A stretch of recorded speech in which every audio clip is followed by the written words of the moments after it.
Good Erev Shabbos, everybody. This week's Parsha is Beha'alosecha. Here we have Klal Yisrael leaving Har Sinai and traveling to Eretz Yisrael.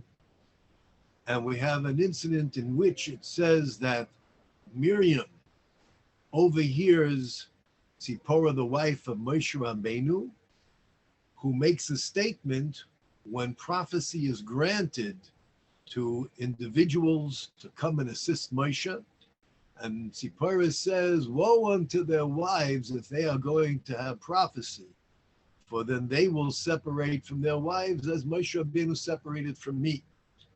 On hearing this, it says that Miriam speaks to Aharon, and she tells Aharon she doesn't understand, why did Moshe separate from his wife?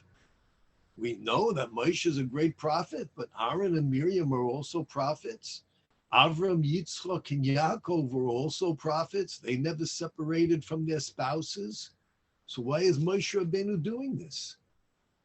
And it says that Ish Moshe Ana Ma'id, Moshe Rabbeinu is incredibly humble.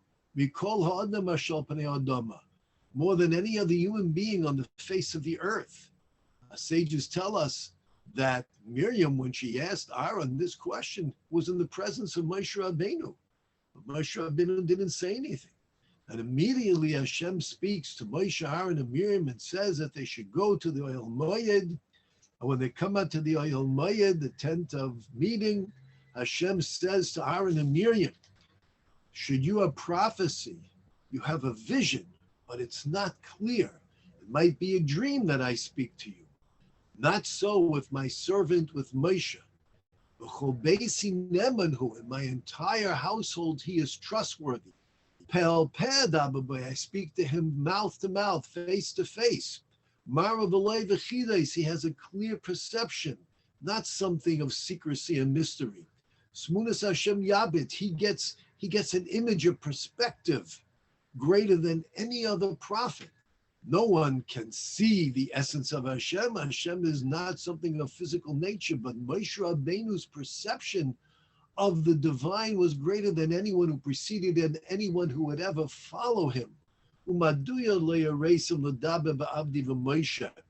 How is it that you were not afraid to speak about my servant, about Moshe? And what takes place? Miriam is afflicted with tsaras, which we know is one of the consequences for a person who speaks Lashon Hara. And Moshe Rabbeinu davens to Hashem that the tzara should be removed. And Hashem says, nevertheless, 7 days.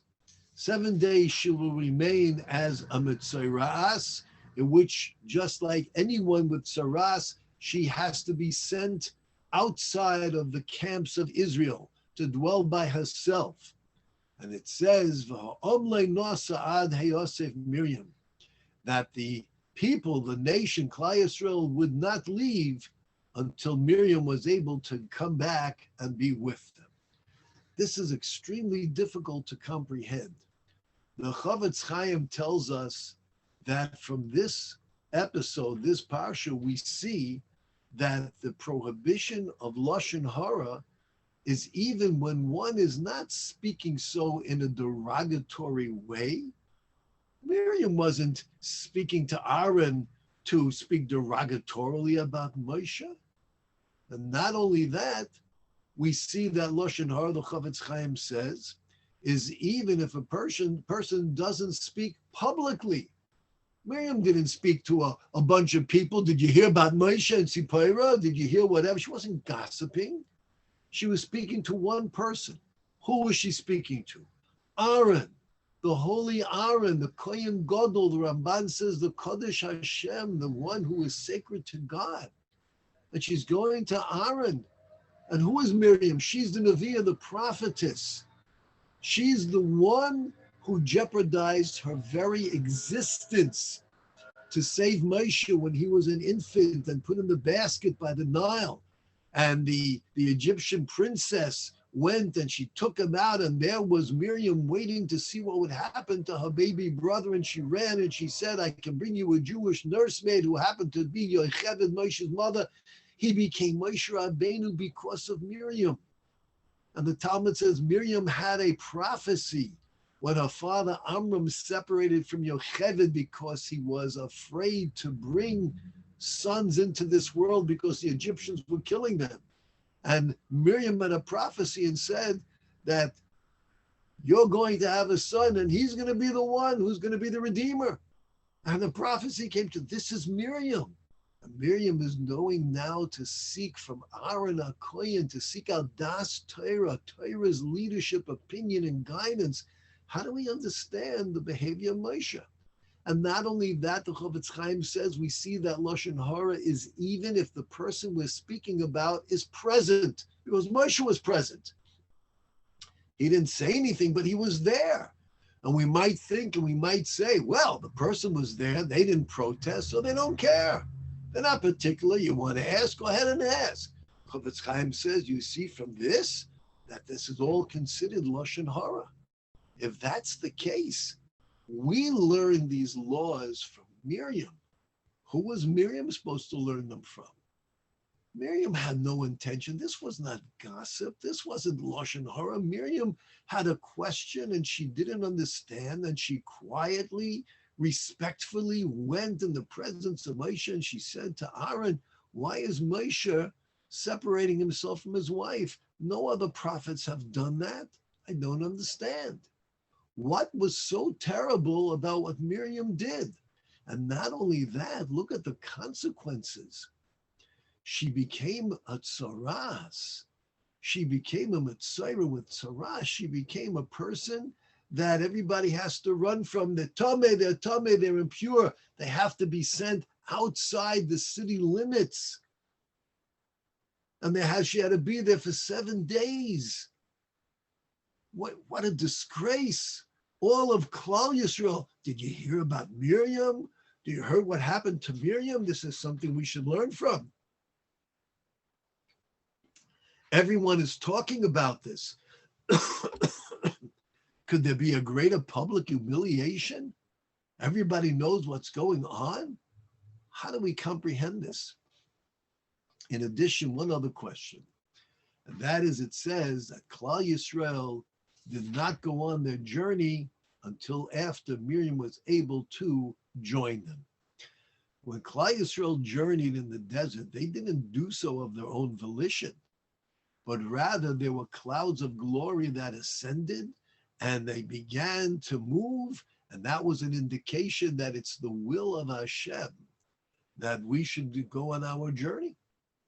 So what does it mean Klal Yisrael didn't go? Of course they didn't go, because the cloud, Hashem, wasn't indicating we should go. What does this mean?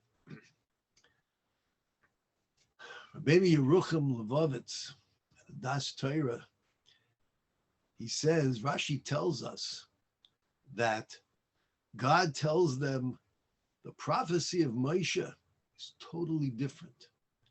Moshe Rabbeinu is the Odain, the Av Hanavim. He is the master and the father of all prophecy. Moshe reached and attained a level of prophecy, the highest and the greatest any human being could possibly attain, to the extent that he acquired prophecy. When God wanted to grant prophecy to the 70 elders to assist Moshe, he said, Moshe, you come with them, and I'm going to have this special divine spirit. It'll go from you unto them. Why did it have to go to Moshe unto them? Let Hashem give them prophecy. The answer is because Moshe, you have now become the master of the prophecy. You have acquired it, and it's with your permission that I will now extend this prophecy to others. Miriam and Aaron, they had no concept of this level of prophecy. Moshe's perception was so clear. He saw everything that a human being is capable to see. No mysteries, no esoteric, no puzzles, nothing. Moshe saw as clear as a human being could potentially see. And Hashem says, Madua le'eresim l'daber ba'abdi b'Moshe. How is it possible that you did not have concern to speak about my servant Moshe?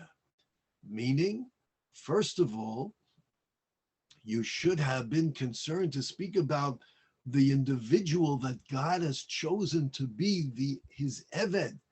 This is like God's attendant. Moshe Rabbeinu is chosen to be the servant of God, the attendant of God. No other human being. He's the Eved Hashem. We said after the splitting of the sea by the Shira, Vayaminu ba'Hashem, Klal Yisrael achieved an incredible level of faith in God. U'b'Moshe Avdai.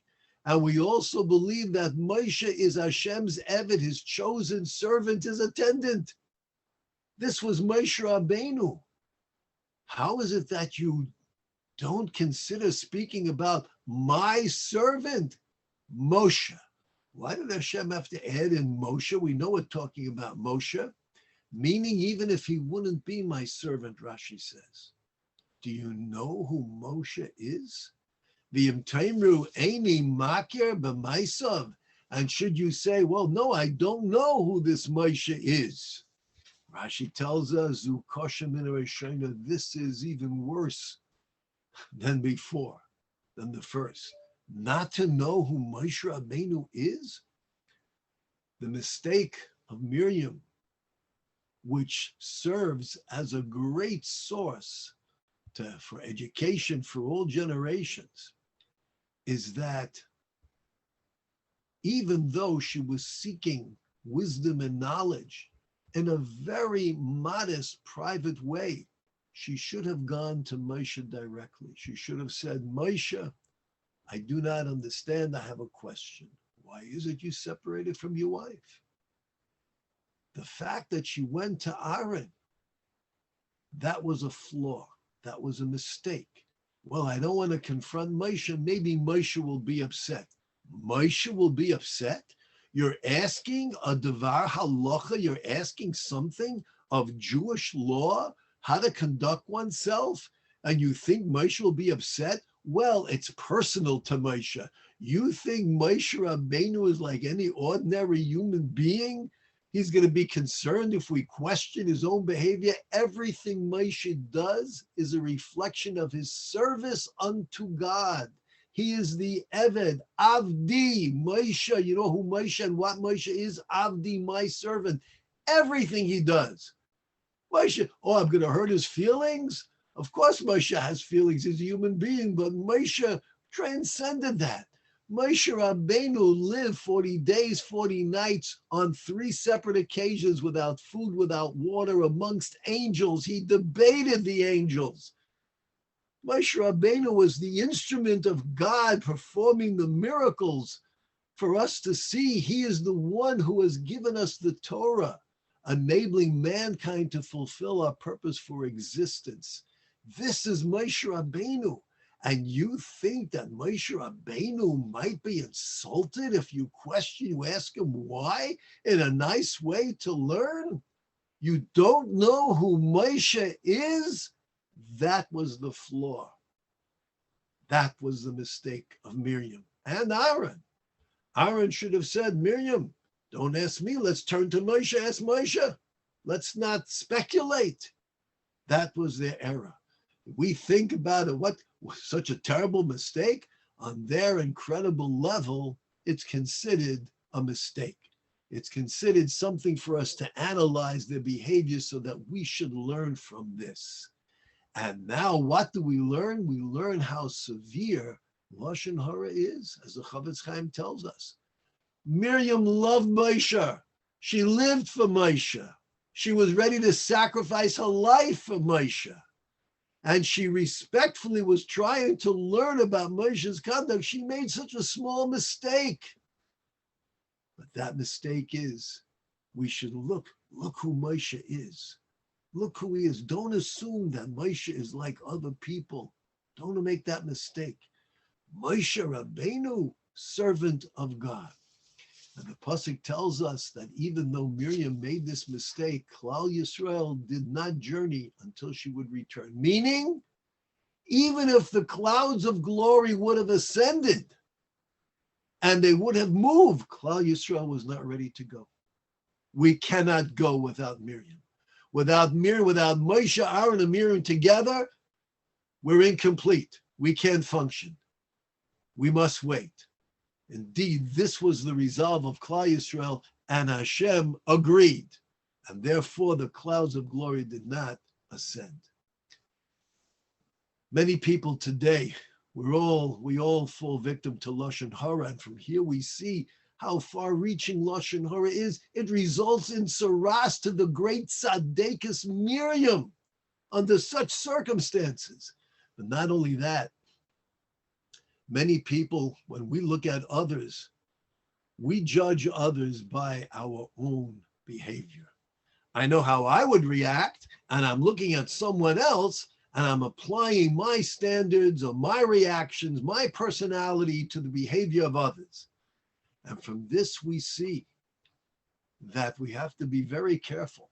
Many people are so critical of the sages of Israel. Oh, these rabbis, what do they know? What are they doing? They have nothing else to do but make stringencies to make our lives more difficult. These people have no idea who these great, holy, saintly rabbis are, who go without sleep, who deny themselves so they can immerse themselves in Torah, mitzvahs, and prayer on behalf of all of Klal Yisrael. In their merit, Jews are able to survive and thrive. They don't function as we function. And if we have a question and we don't understand, let's not sit back and criticize amongst our own so we can pat ourselves on the back and make ourselves feel better. But if we indeed don't understand, let's ask in a proper, respectful way. Well, we don't know who to ask. Let's open up the holy sacred books and let's learn. There's so many that are available in English, and we can learn and gain knowledge and gain a perspective and broaden our horizons, rather than to say, well, I don't understand this, so I'm going to put it in a corner and criticize. That's what we need to learn from this entire Parsha with Miriam. We have to understand that we're talking about Gedolei Yisrael, giants of humanity who transcend our imagination. And we should recognize that they are beloved to Hashem for a reason, that they are so incredible. And rather than be critical, let us open our hearts to learn and to grow and to love each other and to put aside the Lashon Hara. And the merit of that, may we have true peace, harmony, and be worthy of witnessing revelation of Mashiach. Stay healthy, stay safe, and stay Jewish.